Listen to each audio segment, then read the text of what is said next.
So, Bill, who do you work for? I work for Douwe Egberts in Utrecht as a financial controller.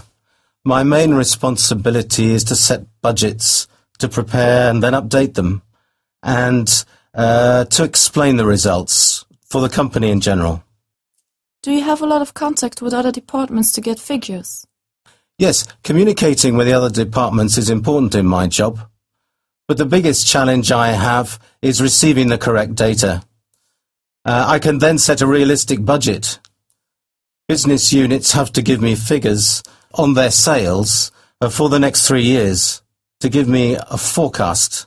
To be honest, it's very difficult for them to estimate accurately the level of sales. It's not an exact science.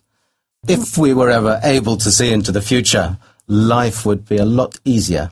The market for coffee at the moment, is it tough? The global coffee situation is good for us. Production worldwide is still over the level of consumption, so the price of coffee is fairly stable, even cheap in fact. That's good for our company, as we still have about 10% oversupply. What would happen if demand were greater than supply, or if world coffee stocks decreased? It's clear, if stocks decreased or demand were greater than supply for whatever reason, the price would increase. I don't know by how much, but sure, our margin would decrease. It's very difficult to pass on any price increase to the consumer. Look at what's happening to grain prices these days.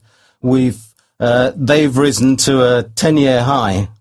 Now there are consumer groups in Italy urging people to boycott pasta because they're angry about the 20% price hike.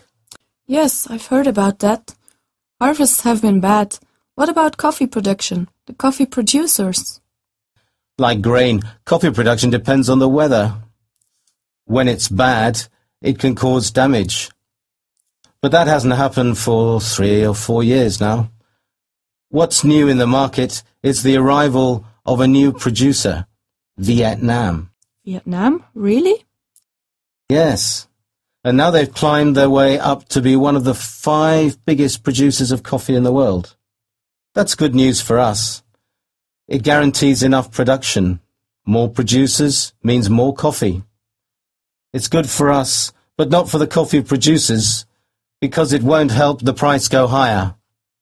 But at Douwe Egberts, we also make sure we take care of coffee producers.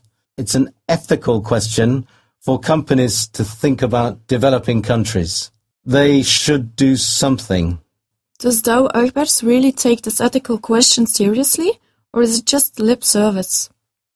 No, it's a very serious issue, and we give it the attention it deserves. As a company, we've decided not to communicate about what we're doing or what we've done, but we do a lot to help producers. So if prices totally crashed at some point in the future, would Douwe Egberts help coffee producers by continuing to pay a normal price to producers, to pay above the market rate? Definitely, yes, we would. We'd pay above the market price in some situations. We'd try to support producers through any big crisis, no doubt. It's good to hear about a company with an ethical attitude. Yes, but I think it's a sign of the times. Each big multinational company is beginning to do something in this area. To be ethical, to be more responsible. Many companies I know have a policy in place. When you said this, I thought it was just public relations, customer psychology, that sort of thing. No, it's not just public relations, because these companies don't really communicate it. They don't publish information about it or anything. So I really think they just do it out of a feeling of ethical responsibility, which is good. Absolutely.